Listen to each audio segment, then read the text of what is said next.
Assalamualaikum warahmatullahi wabarakatuh. Perkenalkan, nama saya Salsabila Rizky Rahayuni dan kelompok saya Ovi Yunitasari. Di sini saya ingin mempresentasikan tentang ekuitas. Pengertian ekuitas. Ikatan Akuntan Indonesia (IAI) mendefinisi ekuitas sebagai berikut. Ekuitas adalah hak residual atas aktiva perusahaan setelah dikurangi semua kewajiban. Pada dasarnya, ekuitas berasal dari investasi pemilik dan hasil usaha perusahaan. Ekuitas akan berkurang dengan adanya penarikan kembali penyertaan oleh pemilik, pembagian keuntungan, dividen, atau kerugian usaha.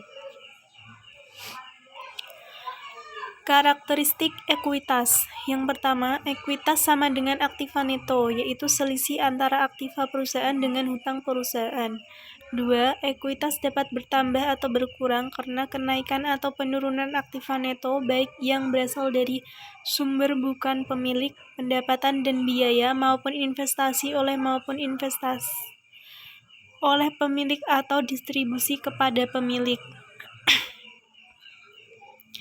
Komponen ekuitas. Yang pertama, modal setoran. Modal setoran mencakup modal yuridis dan modal setoran lainnya. Modal yuridis yang dihitung berdasarkan nilai nominal per value saham menunjukkan aktiva neto yang tidak dapat didistribusikan ke pemegang saham. Kelebihan nilai di atas nominal diakui sebagai aigo saham. Yang kedua, laba ditahan. Laba ditahan terdiri dari laporan laba rugi, penyesuaian periode sebelumnya, dan dividen. Oleh karena laporan laba rugi merupakan bagian dari laba ditahan, maka dapat dikatakan bahwa ada hubungan saling terkait atau artikulasi antar laporan laba rugi dan neraca. Yang ketiga, penyesuaian modal belum terrealisasi. Kerugian portofolio yang belum direalisasi untuk efek non-pasar. Kerugian portofolio yang belum direalisasi untuk efek selisih kurs yang belum direalisasi dan rugi. Modal sumbangan.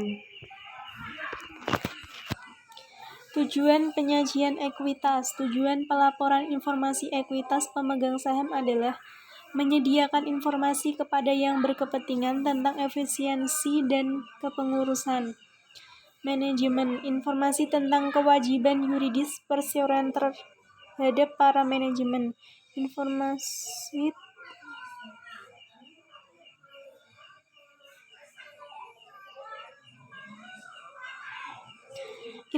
tentang kewajiban yuridis perseroan terhadap para pemegang saham dan pihak lainnya juga merupakan tujuan penyajian ekuitas pemegang saham ini. Perbedaan modal setoran dan laba ditahan. Ditinjau dari sumbernya, ada beberapa komponen yang membentuk ekuitas pemegang saham, yaitu 1. Jumlah rupiah yang disetorkan oleh pemegang saham.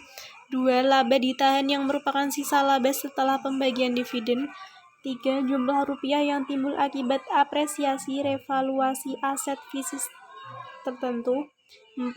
Jumlah rupiah donasi dari pihak non-pemegang saham. Modal yuridis. Modal yuridis ditimbul karena ketentuan hukum yang mengharuskan bahwa harus ada sejumlah rupiah yang harus dipertahankan dalam rangka perlindungan terhadap pihak lain. Bentuk ketentuan hukum ini adalah bahwa saham harus mempunyai nilai nominal atau nilai minimum yang dinyatakan untuk menunjukkan hak yuridis.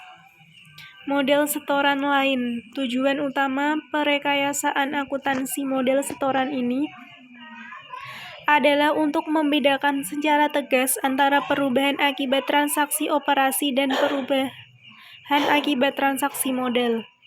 Dalam hal kenaikan modal setoran, pembedaan ini bermanfaat untuk mencegah memperlakukan dalam hal kenaikan modal setoran.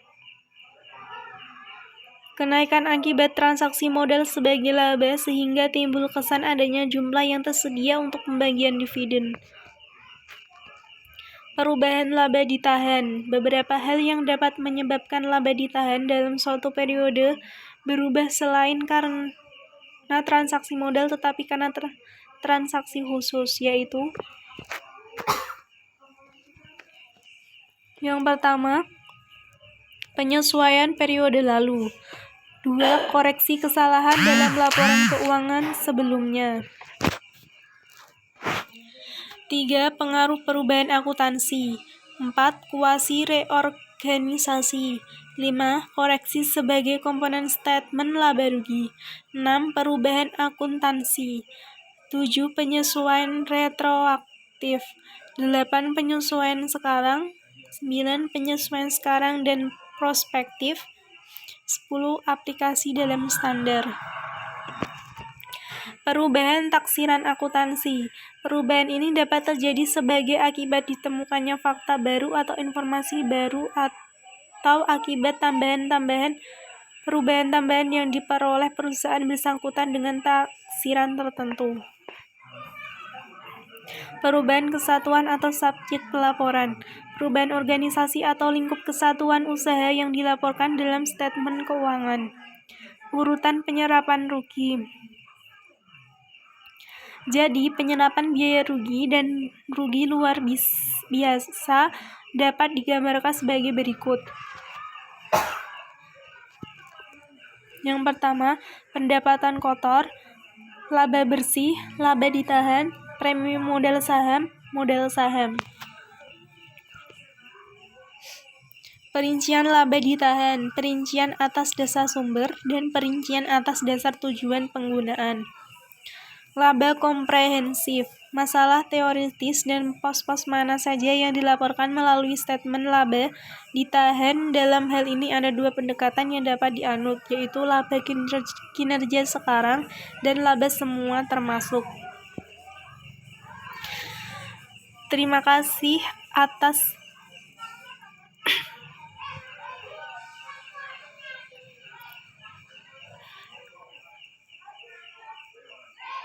Terima kasih atas waktunya.